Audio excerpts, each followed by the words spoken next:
Okay, so Matt, thank you so much for taking the time to come onto the show. That's a pleasure. Thank you for having me.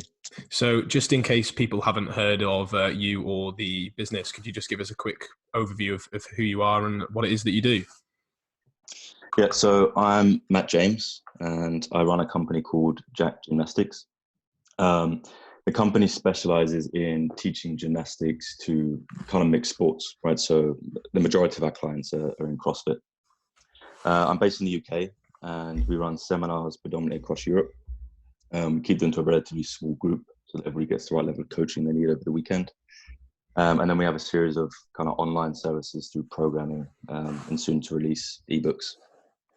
So that's the company, I guess. So I was a gymnast.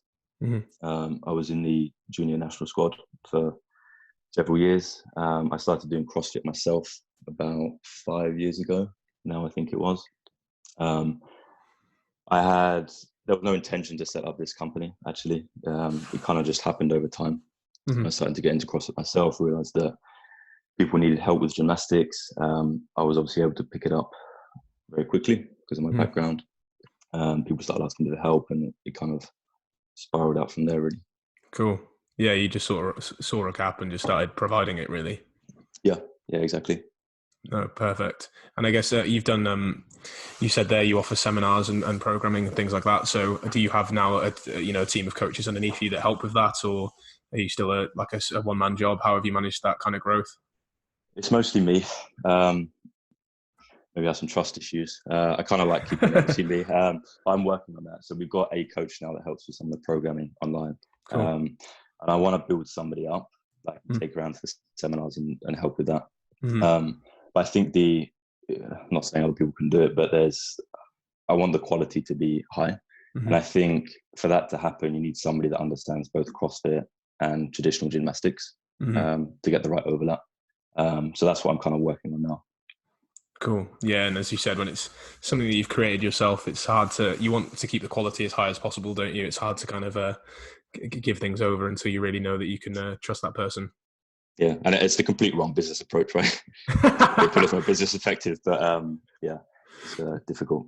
Hey, mate, I know exactly how that feels, and yeah, it's like every business coach will say, "Oh, you should hire as soon as you can," and you're just like, "Nope." Yeah. Screw that. No, cool. It's cool how you said you started CrossFit and then people would just like naturally come to you and ask you for help, because I bet because you came from such a strict gymnastic background, you picked up those things so quickly and would have made them look good as well. I think that was it. Yeah. So, I mean, if I go way back when I started gymnastics, I started a little bit late, and I wasn't the best kind of gymnastics center, right? So I was there for a couple of years, and then I remember I went to these regional level tryouts, and that was the first time I'd kind of seen other gymnasts around the same age and level, and they were way better than me, right? And I remember thinking, like, crap, like these guys are way ahead. I'm never gonna be able to keep up with them because their skill level was just way advanced. And then we started doing all these kind of basic strength and conditioning tests. And whether it's because I was more talented at them or I just worked harder at it, I don't know. But I won most of those tests. Right. And I think for me, I've always actually enjoyed the kind of strength and conditioning element of gymnastics and sport more than maybe the sport itself. And I think that was probably why when I picked up CrossFit, obviously I had the skill background from gymnastics, because of the strength and conditioning element, I was able to build a pretty good capacity in the kind of CrossFit gymnastics kipping movements pretty quickly. Yeah, it's interesting. So your interest in strength and conditioning was beneficial as a gymnast, and then now your interest as a gymnast is beneficial in a kind of strength and conditioning based fitness aspect. It's kind of things swap, right? Yeah, no, it's cool. And I mean, I guess with gymnastics as well, there's so much focus on the foundations, right? So talk to us a little bit about that. Like with programming and I guess when you speak with athletes one-on-one and stuff, what do you try and get people really, really good at before they move on to other things like positions or certain movements? Yeah. So I think this is one of the challenges as well, right? Because I think there's this mentality not with everybody, but generally that people want to get to somewhere quickly, and they want to skip steps, they want to take shortcuts, and then they tend to overcomplicate things as well. But you're right. When we were younger doing gymnastics, we spent years just doing the very, very basics. None of it was high skill. Probably the majority of stuff we're doing was kind of mobility or flexibility work, general strength and conditioning, and then very basic skills, right? Like handstands as an example. You know, we do handstands nearly every session in some shape or form. Right. And I think, and that's the bit that people forget about, and they skip, right? But it's incredibly important, not just from a kind of injury prevention perspective, but also for long-term progression, right? Because otherwise you very quickly reach a point where you just start to plateau, and then what you find is you have to go back and fix it anyway. So you're kind of wasting time, right? Really, when you think about it. Yeah. You think you're getting there quicker, but you're not. You're not, exactly. Yeah. So I guess the first kind of big block that I get people to focus on is, I call it foundational development. And that is kind of a combination of a few things, but we put a lot of focus on kind of basic joint prep and stability. So we do a lot of scap and rotator cuff work, as an example, for the shoulders. We do a lot of eccentrics and holds, right, to build stronger connective tissue. Yeah, and that takes time, right? That your connective tissue develops or adapts much slower than muscular tissue does. So it takes time, right? And again, people don't realize that. We then focus a lot on mobility, or flexibility. I think it depends who you ask in terms of what means what. For me, mobility is more around improving your current range of motion, right? So improving your kind of motor patterns, being able to use load within your existing range of motion. Yeah. Whereas for me, flexibility is more about just increasing your range, which tends to be more passively. And I think, again, going back to kind of the common mistake part that I mentioned, I think people have the wrong approach in general for mobility, right? I think people think they need to increase their range of motion, and then they tend to just go and do a load of static stretching and other passive type stretching. Yeah. And it doesn't work, like, generally, right? They might see some improvement, but generally it doesn't work that well, and it takes a long time. And then when it does work, they increase their range of motion, but they haven't built any kind of strength or stability in that range. And then it's not transferable to gymnastics, right? You can't use it for a muscle up or pull up, whatever it is, right? Because you haven't got any strength in that range of motion. No, that's the bit that people miss out, isn't it? Is that, yeah, you can improve your passive range of motion by doing expanded stretch or rolling on a certain thing, but then you don't actually have any clue how to use it, and you have no strength in that end range either. And that's definitely the difference between mobility and flexibility. Yeah, exactly. And I think a lot of people mistake it, because you can look at somebody doing a skill and it looks like they haven't got the range of motion, but actually they probably have, or it's probably very close, but they just haven't got the kind of strength or stability or whatever you call it in that range that is usable for that skill. So what kind of exercises do you use to build that with athletes, I guess? Because, I mean, those listening might think, they've been trying to work on their flexibility and their shoulder range of motion per se. But then it's actually a case of, well, we need strength and range of motion there. So are there like certain drills that you go to? What kind of stuff did you guys do when you were doing basic gymnastic training? So when I was younger, we actually did do more static stretching. But I think that's because as a kid, it's different to training adults that don't have a background in it, right? They're generally a bit more kind of pliable, if that's the right word, and they're more adaptable, right? And then once they've got the range, you get strong in it. But for kind of adults that tend to be moving into CrossFit, I found that kind of dynamic loaded exercises tend to work best. Right. So you're moving within your current range of motion using load, and load doesn't have to be external, doesn't have to be a barbell or dumbbell or kettlebell. It can just be your own body weight. But you're learning to control that weight or your body weight through that range, and that's how you build strength and stability.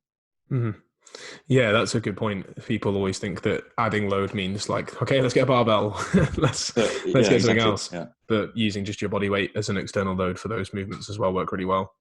Yeah, and it can be those things. But yeah, there's no reason you can't use your body weight, and actually that's more transferable to gymnastic skills, right? Because it's all about being able to use and control your body weight. Yeah, and that's why like gymnasts who are at the top of their game are actually really absolutely quite strong as well, because their relative strength is so high. They get so good at controlling their body weight in space. Yeah, yeah, exactly.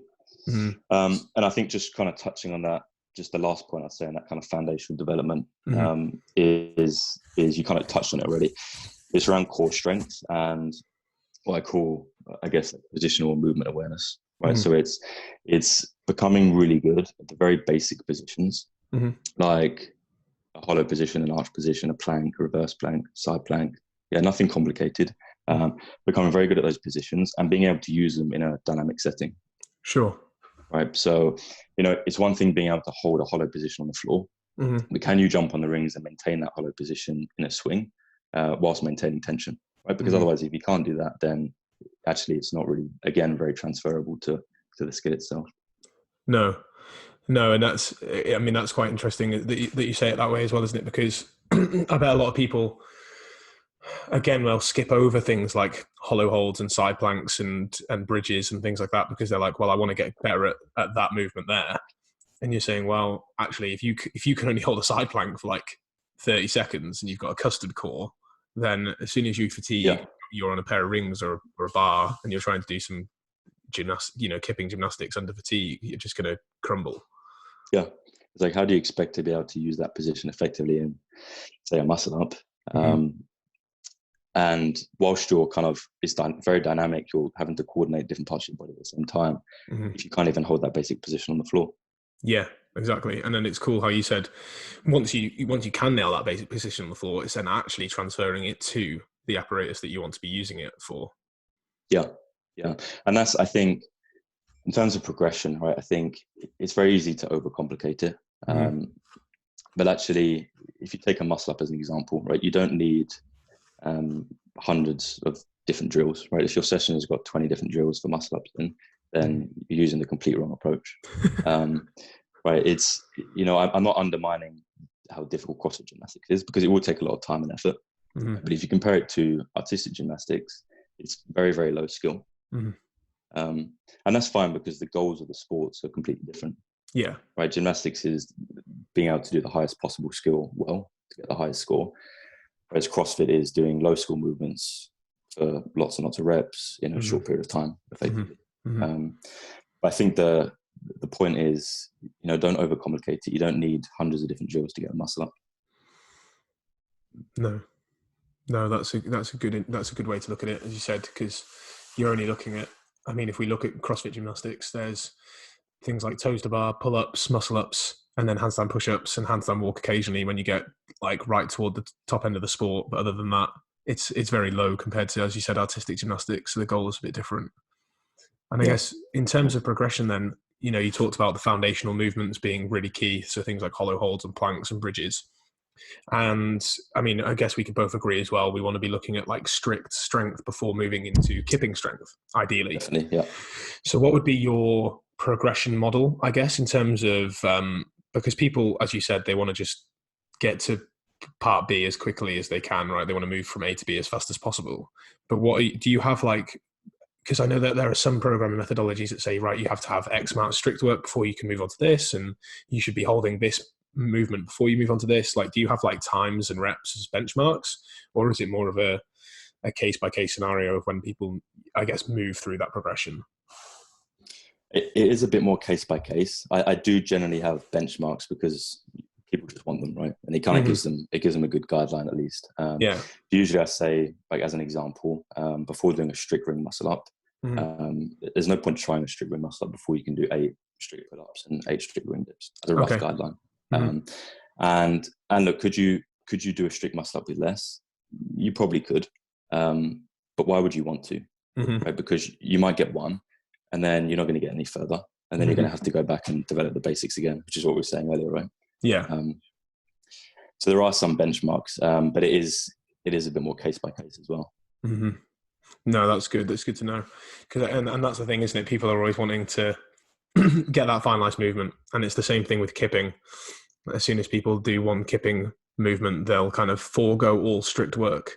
Whereas actually, I guess including strict work all the time, even when you have kipping work, is going to be massively beneficial, right? All the time. Yeah. I really believe that, I actually debated trying it once just to prove a point, but that's probably a stupid idea. I really believe that I could not do kipping muscle ups for a year, just carry on doing the basics, carry on doing loads of strict work. And because I've got that foundation and I've got the movement pattern nailed, I'm very confident that without doing it for a year, I could still get very close, if not to my max, a year later, just by doing strict work. And I think people are starting to put too much kind of emphasis on technique, which is kind of a double-edged sword, because I'm glad they're doing it, right? Because, they should be focusing on technique, but they're putting too much focus on technique and not enough focus on strength, right? And that base strength is arguably more important, right? Because, you can't technique your way into a muscle up if you've got no strength. It just doesn't work your way like that. And unfortunately, not that this is okay either, but if you've got really bad technique, you actually can strengthen your way into a muscle up. So I think people put a little bit too much focus on the technique side, and they want loads of different drills. They were searching on the internet for the next kind of magic cue that doesn't exist. And really, if they just put a lot more focus on building that basic foundational and strict strength work, they would progress much, much quicker. Yeah, but that's not sexy, Matt. People, it's not. No, they want that. They want that secret, right? Technical drill. They do. They want the drill with all the bands and the boxes and the sticks and all that stuff. You need one band around your bum, and then one that's attached to the wrist as well. So you got two, and then probably one just like supporting the back somewhere. So I mean, at least three, just to get probably one like around your face or something, just to make sure that you really band it up. Tied around the head as a bandana, just to support the neck. That'll be key. There's too many of those kind of videos flying around now where people just using bands in stupid places. But no, it's a great point. You can strengthen your way into it. I think that's a really cool point to make. But I guess, as you said, people shy away from it because the strength progression can take time, right? Yeah, it really can. Yeah, and it does. But I think that's kind of a mindset thing as well, right? This stuff doesn't happen overnight, and it's almost accepting the fact that there is a process to follow, and it's not going to be easy. You are going to have to put in time and effort. But there's a process with everything, right? Not just gymnastics, fitness in general, life, everything you go through. Yeah, and I think, I mean, like I've got a bit of a love-hate relationship with the sport of fitness, and it's one of those where like it does great for so many people, but then there's almost that, because there are so many people that are doing high skill work, there's almost like a pressure for new people or for people who don't have it to kind of try to get there as quick as possible. And there's almost a theme that you see with people that have done it for a number of years, where they get like X amount of muscle ups, they get the 100 kilo snatch, for men here.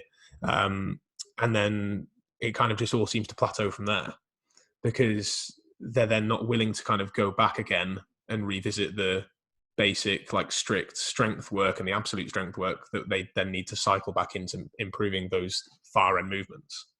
They kind of get there. So they're like, cool, I'll just keep doing the sexy stuff and that'll improve the sexy stuff. And it's like, well, no, actually go back a step and then move forward again. Yeah. And you're right. It will to an extent, but you'll get to a point where it won't. And then you really will get stuck, right? Yeah. And you have to go back. Yeah. And sometimes that's just a case of programming, right? It's a case of, well, in different seasons, let's focus on different aspects of programming. And that's like basic periodization, right? It's like, well, if we're far away from a competition, let's focus on strict strength and holds and everything else, even though you can do the sexy stuff. And then as we move closer to a competition, we'll include more of the dynamic work to build up your muscle endurance for said competition. Yeah. I guess it comes down to kind of an ego thing in a way, right? And I think we all like to think we haven't got egos, but we all do to an extent, right? Yeah. People want to go to the gym and they want to do their 100 kilo snatch or 10 muscle ups or whatever it is. So it does really take a conscious effort and change of path to decide that you're going to go back and fix it. Yeah, it does. And it's almost like you need that culture through like everyone in every aspect of the sport. And it's just, that's just never going to happen, right? Yeah. So people have to kind of have that mindset themselves, I guess. Yeah. And it really does take time, right? If you think progression isn't as simple as just adding a rep or a set or a little bit more weight each week, right? Particularly with gymnastics, because it's a bit more complicated than that. Mm-hmm. And people, I always tell people, like, don't be afraid to just repeat a session, right? If you did a session and you didn't do it perfectly, you weren't happy with something, it felt, well, let's say it's strength, but it felt challenging, it felt like it was close to your max, Mm-hmm. right? Then there's nothing wrong with just repeating that session, right? Don't go next week and try and just add another rep because you feel like you're not progressing otherwise. No. Right? You can progress by just doing it better, right? And it becoming easier, and then yeah. But people want a different session every time, Matt. That's the thing. They want it to be new and sexy. Yeah, it's the challenge of keeping people interested, but giving them the right thing. There's got to be a combination, hasn't there? Because I guess that's an interesting point for your programming, because you've got to have that right combination between what people need and what people want, right? Because you've actually got them to be consistent with it and do it. Yeah, exactly. I've always been quite kind of vocal, I guess, about this foundational development kind of phase that I talk about. So I think people that start my programming kind of understand and are aware that is going to be a big part of it. Yeah. Which helps kind of from a mindset perspective. And then just to kind of, I guess, on the interest part, what I try and do is for the drill aspect. So like the positional stuff we spoke about as an example, or those kind of core tension drills, I'll try and kind of create that in a way that sort of emulates the skills that they're trying to get to and achieve. Right, so it's kind of specific to a ring muscle up as an example, right? Because then at least they can sort of see that progression and feel like they're getting closer to it as well. Because it is as much as you shouldn't kind of need to keep people interested because they just should want to achieve it. It's important for mindset as well, right? Because you need to keep people positive and motivated and that kind of stuff. Yeah, almost like having a carrot to chase, because at least then they know what they're working towards as well. Like they can see it taking shape. They can see themselves improving, as you said, getting better at those aspects. I mean, it's interesting how you said about doing the same session again but better, and then noticing how the rate of effort lowers, and that in itself is progression. So it's like, cool, I've done that, and the rate of my exertion was lower, and now I can add some volume or change a movement or go to the next stage. Yeah, it is difficult because I think, going back to what you said, it's people want to visualize, they want to be able to physically see that progress. But yeah, it's not going to be, it really isn't as simple as just adding a rep or set each week. You have to, sometimes you have to just go back and do it better, right? From a technique perspective, or just it gets easier, right? And then you can move to the next. Yeah, definitely. Yeah, no, definitely. And so what would you say your, because you talked about having like 8 strict pull-ups and 8 strict dips before going into a strict muscle up and things like that. And then do you have a limit of moving from strict to kipping?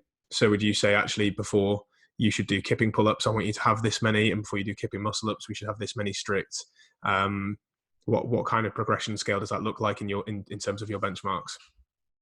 Yeah, so I advise people to get strict muscle ups first, right? Just kind of similar reasons that we said. If it's going to be, you're less likely to hit a plateau and you're going to be able to get long-term progress. I think in reality, you probably don't actually need to have a strict muscle up to do a kipping muscle up. I think as long as you've got kind of good technique in the swing, and you can pull efficiently, and you've got good mobility and stability in that kind of bottom of dip position, right? Because that's what really, if you're going to get injured, I suppose that's probably the place it's going to happen. So you could definitely get away without it as long as you're very strong in that position. But it just goes back to the same point: is you're going to reach a point, and maybe it's 3 reps, maybe it's 5 reps. But if you haven't got that foundational strength, you will reach a point where you get stuck, and then you're just going to have to go straight back to build up to that point again anyway. Yeah, I mean, you talked there about you're more likely to get injured in the bottom of a dip, and shoulder overuse injuries are probably like the most common thing in that sport, right? Because of the amount of pushing work that's done dynamically, the amount of Olympic lifting work, and then adding that to like the amount of sort of kipping and high volume gymnastics. So is that where for you your injury prevention comes in, as you said, like the isometric holds and the eccentrics, things like that? Exactly. Yeah, I think it's a combination of the mobility is important, right? Because you've got to be able to you got to be able to get into a good range and be kind of strong in that range. And then, a lot of that joint rep stuff. So if we take the wrist as an example, I do a lot of palm push-up variations, just in different angles of the wrist to build strength. For the elbows, I tend to do bent arm eccentrics. They tend to work quite well. You have to be a little bit careful because it can be quite hard on your CNS. And then I do a lot of isometrics, particularly straight arm, right? So things like ring support holds, as an example. And then kind of around the shoulder, it's really I try and put in more horizontal pulling, right? Because that's definitely a kind of lacking part of CrossFit, and that definitely creates imbalances. And then kind of just around the sort of scap work, I do a lot of LYTPs or variations of it. Stuff like that. We have a kind of sequence we do on the floor. It's called Gymnastic Swimming. Right?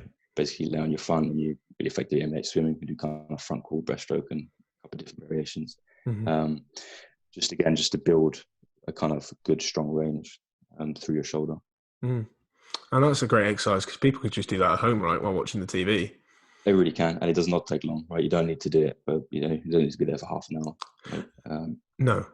And that's actually a question I was going to ask then, in terms of like putting all the pieces together, because I bet people are listening to this and they're like, okay, well, Matt, Johnny, I can, you're telling me to go back to strict work and you're telling me to add isometrics, you add eccentrics, but then I want to work on my kipping as well. And like, how does it, I guess, fit together in a program for you in terms of like time per day or time per week? And do you have a certain order that you would push things through for people to manage that volume better? Like, I guess, how would that look? Yeah. So what I've found actually is people need consistency, right? And I guess that's nothing new, right? So it doesn't make sense to completely isolate those blocks, right? So it doesn't make sense to just say, okay, you're just going to do that foundational stuff, then you're just going to do strict strength, and you're going to do kipping after that. Right. People need consistency. So it makes sense to do, if you've got the time, a little bit of each per session, right? And look, it depends how much time you got, right? If you can do 3 sessions per week, then fine. You can do 4 or 5, then, and you can recover from it properly, then great. But it's much better to do 3 20-minute sessions per week than one 1-hour session per week, right? Because you need that consistency. In terms of kind of per day programming per session, the first thing is people tend to skip the warm-up. Right. Which is important. So common, isn't it? People just like, I ain't got time for that.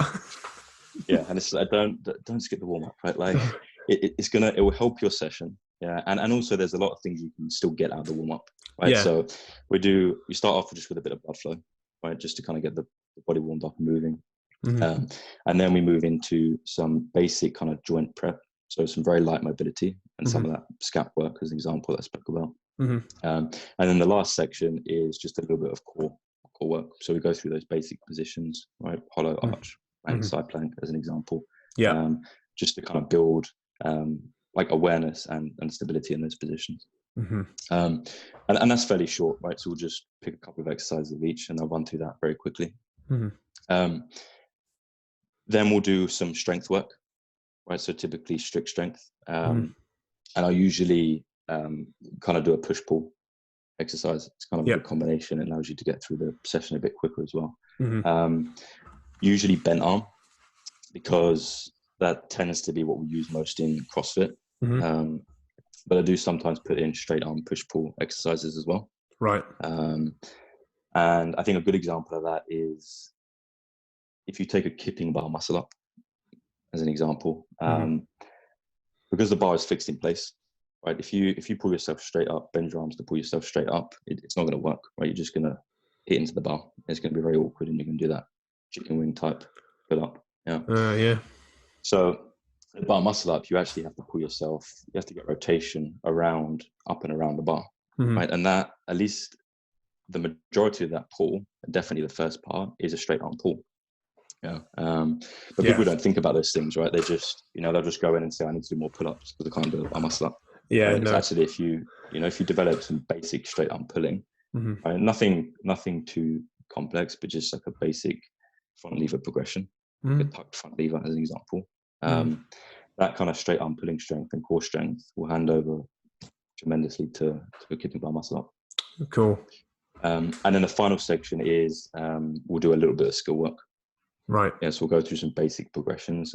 Usually I do a lot of ring swings as an example. Right, it's the real basics, but if you can't swing properly on the rings, and you can't, if you can't control your body weight rather than the rings being in control of you, it's going to be difficult to progress to muscle up.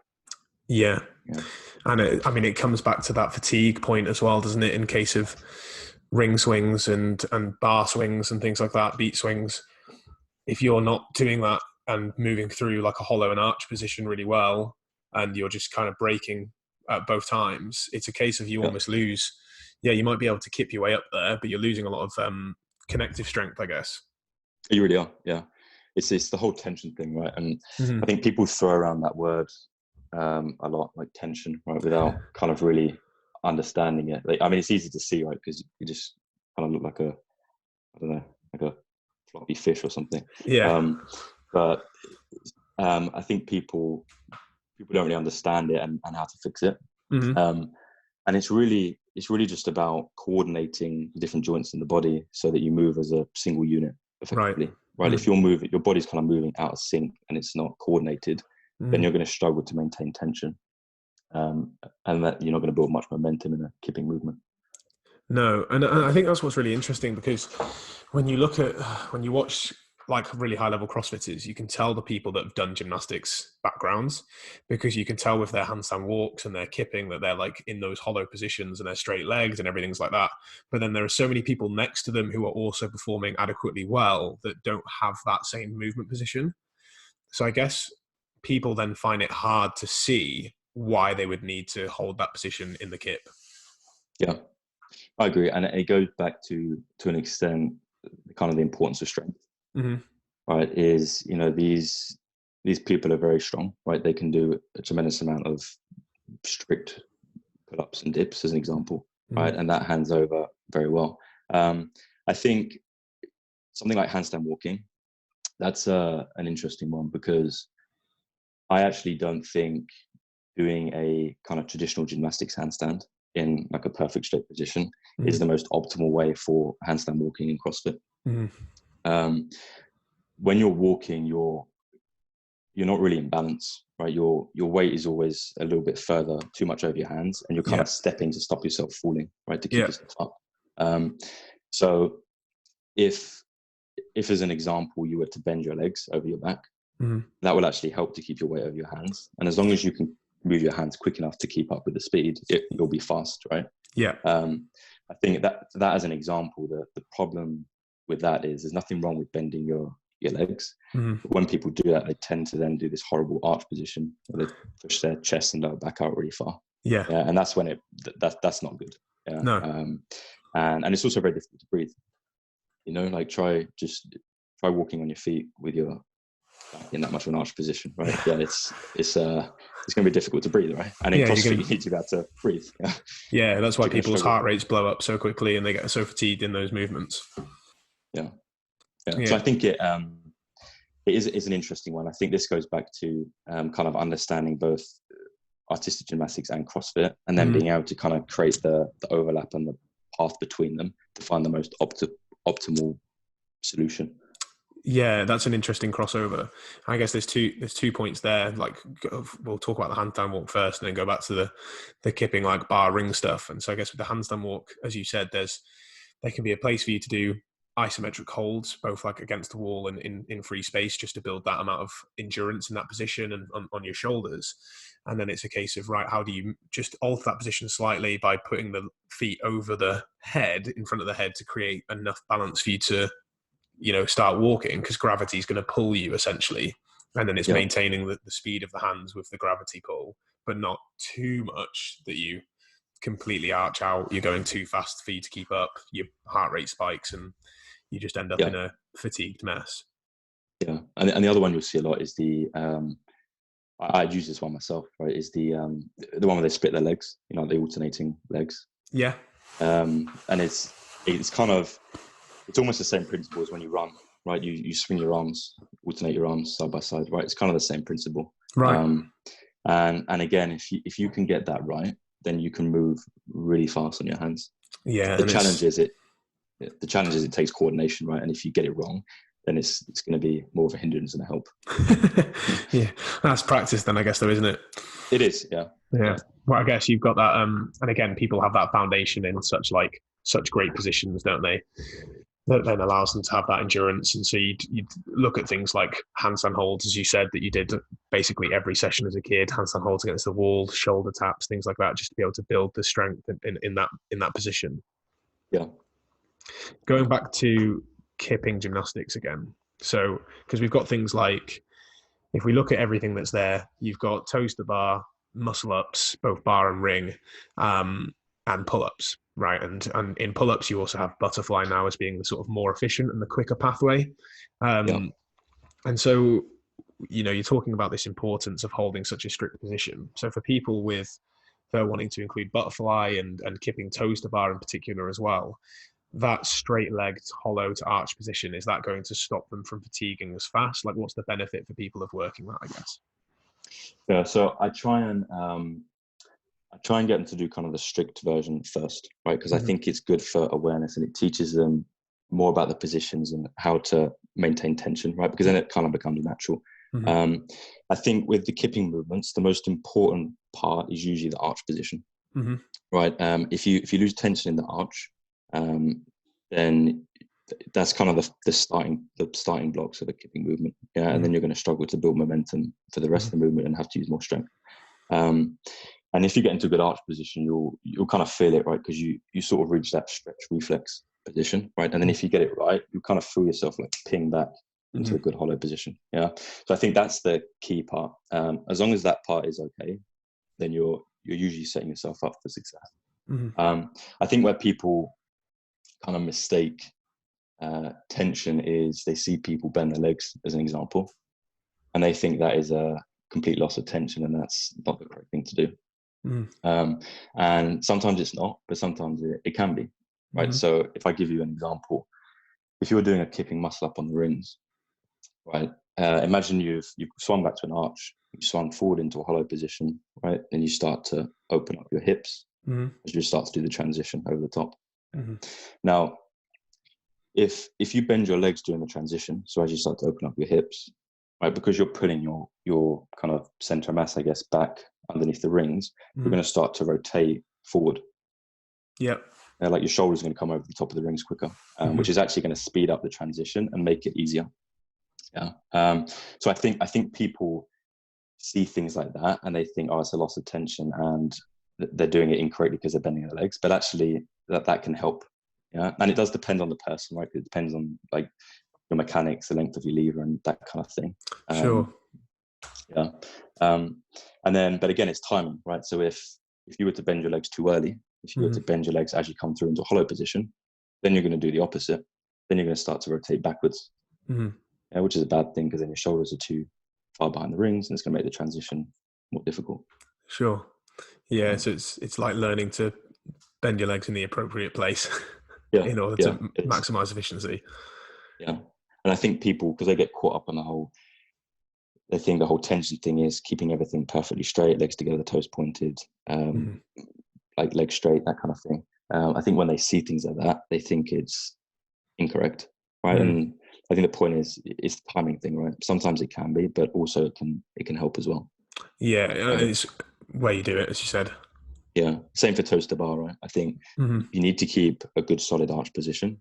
Yeah. As you kick through into the hollow, right? If you bend your knees up to your chest, right, you're keeping your weight close to your center of mass, right? You're keeping everything in close, and it's going to be easier for you to get your legs up to the bar than it would be with straight legs.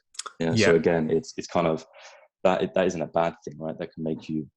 It will definitely make you more efficient at doing lots of toes to bar. But the problem is getting people to do that whilst maintaining a good arch position in the kick. Does that make sense? So yes. Because as soon as you tell people to then bend their legs on the way up, then all the rest goes to right and start bending it in the arch position.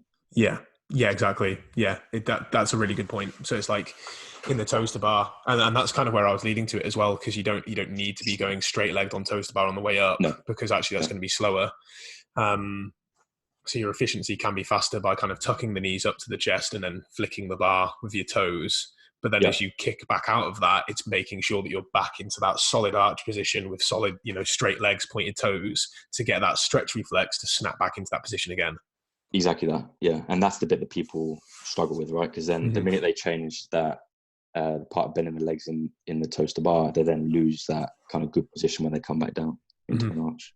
Yeah, and I guess that's when it comes to practicing these things in isolation, right? Because I Yes. think that's what people probably don't do enough of. They might do the foundational stuff of isometrics and let's just use the word holds and lowering components and things like that to build positions and certain strength. But then they're like, cool, I'm ready for doing it in a workout under fatigue. And you're like, no. Yeah. Let's practice it first. Yeah. And it really does. You're right. People just undermine the importance of building awareness and mastering those basic positions. Right. And then again, it's just progression, right? Once you can hold a hollow on the floor in a good position, right, then you need to start making it dynamic. Right? So then you can start doing hollow rocks as an example. Right. Another good thing we do on the seminars is you get people to hold a hollow position, and then they'll partner up with somebody, and they'll literally go around and try and push them out of position. Yeah. They push their feet up and down, side to side, and they have to keep tight in that position. So they learn, or their body kind of learns how to maintain that. And then it just becomes more and more of a subconscious thing. Yeah. But it's, as you said, you kind of need to use a drill that allows you to understand how it feels to move in that position. And then when you have that like kinesthetic awareness, it's a case of like, okay, I know how it feels to move in this position. So I can recreate the feel of that movement over time. Yeah. And that's almost the missing component is people don't know what it's supposed to feel like, because that's how our body learns best when it comes to movement. Yeah, you're right. And you'll be surprised that how many people don't have that basic awareness, right? And they probably, I think a lot of times they think they do. But then it is really just taking them back to the floor and then kind of showing them that they don't, right? And that's okay, right? Because they haven't done it before, they haven't got a background in it, so I wouldn't expect them to. But it's kind of, you need them to realize themselves that yes, they don't have it yet, and they need to go back and work on that. Yeah, you go and push their hands when they're in a hollow position, they just flatten. Yeah. You're like, there you go, soz. When it comes to kipping on the bar, we talked a bit about that importance of holding hollow and arch, kipping on the rings and kipping on the bar.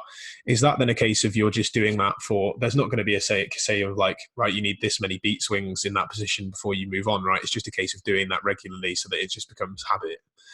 Do you use things like towels between the feet and like other ways to how do you cue people to do that position, right? Because a lot of the time you might say, keep your legs straight, and they're like, I am, and you're like, you're not. So how do you kind of help people feel that position when they're in the air? I lost you a bit at the end, but I think I got the question.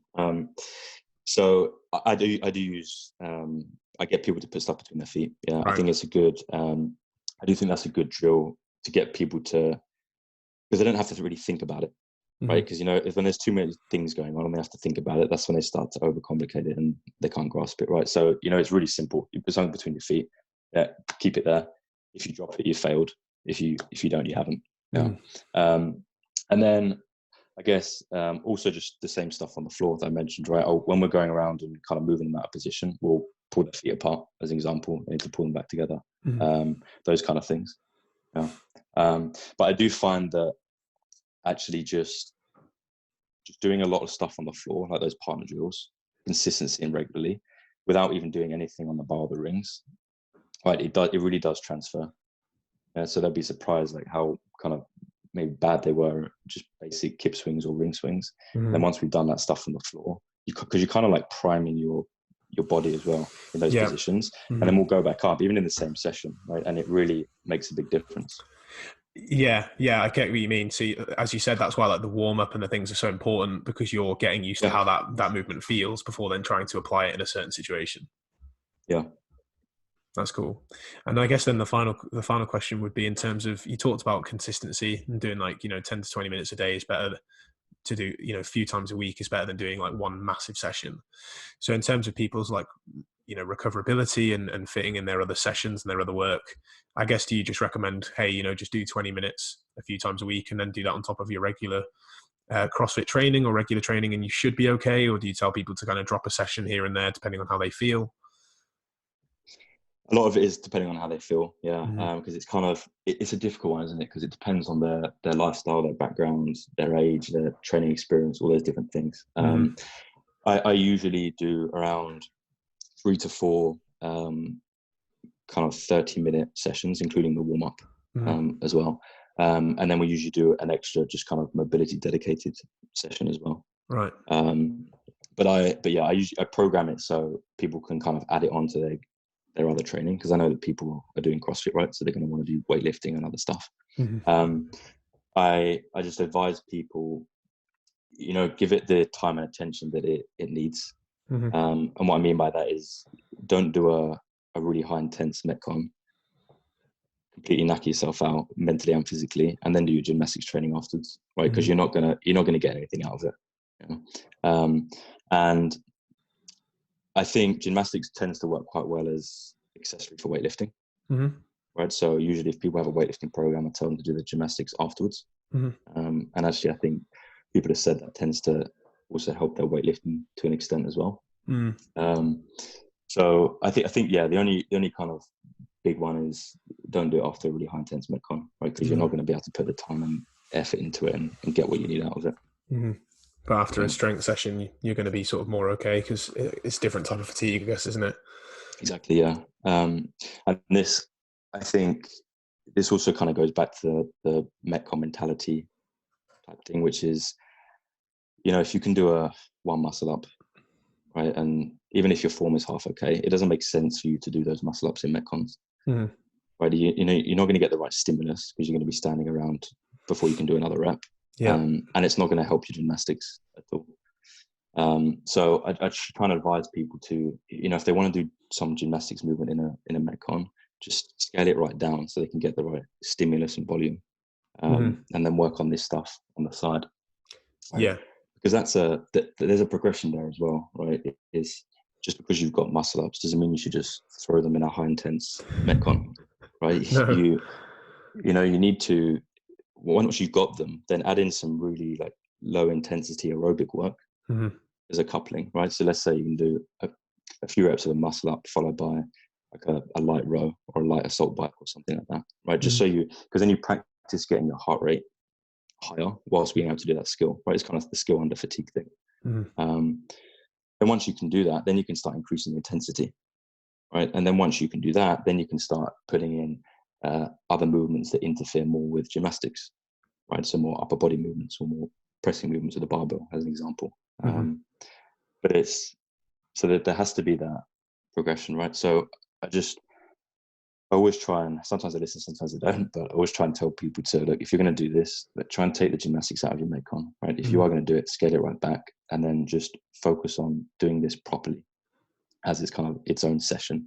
And then once you get there, and you will get there, but it will take time, then when you're ready, you can start adding it back in. Yeah. That's a great point. You've got to follow that skill progression curve of building the skill in low fatigue, low volume settings, then adding in volume over time, then adding in fatigue at low volume, and then trying to go for high fatigue, high volume. And that progression curve is going to take time. So as you said, in a Metcon, in the conditioning piece, scale that movement right back to the same movement pattern, but to a version of that movement pattern where you can perform it as the Metcon is, intended. So if it's a quick and fast one, or if it's a long grinder, or, whatever that intention is, which you can talk to your coach about, at least then you're always getting the right stimulus from that session. And because you're working on this stuff in the background, you are going to be gradually moving towards that goal of doing it in a session further down the line. Yeah, spot on. Great, Matt. This has been a great talk. Where can people find more about you, more about Jack Gymnastics? So we have a website, which is jackgymnastics.com. We're also on social media, so we do a lot of stuff on Instagram, which is Jack Gymnastics. On the website, we've got details of all our seminars and the programs, and we're soon to be releasing the skill ebooks, Cool. which is where we kind of actually break those skills down into a lot of the stuff that we've discussed. those kind of key phases, and then how to build and progress at them. Great. So I'm looking forward to that. Yeah, that sounds like a really useful tool, that kind of like step-by-step tool for people to see it. Fantastic. Well, great, Matt. Thanks again for coming on. Thank you for having me. I really appreciate it.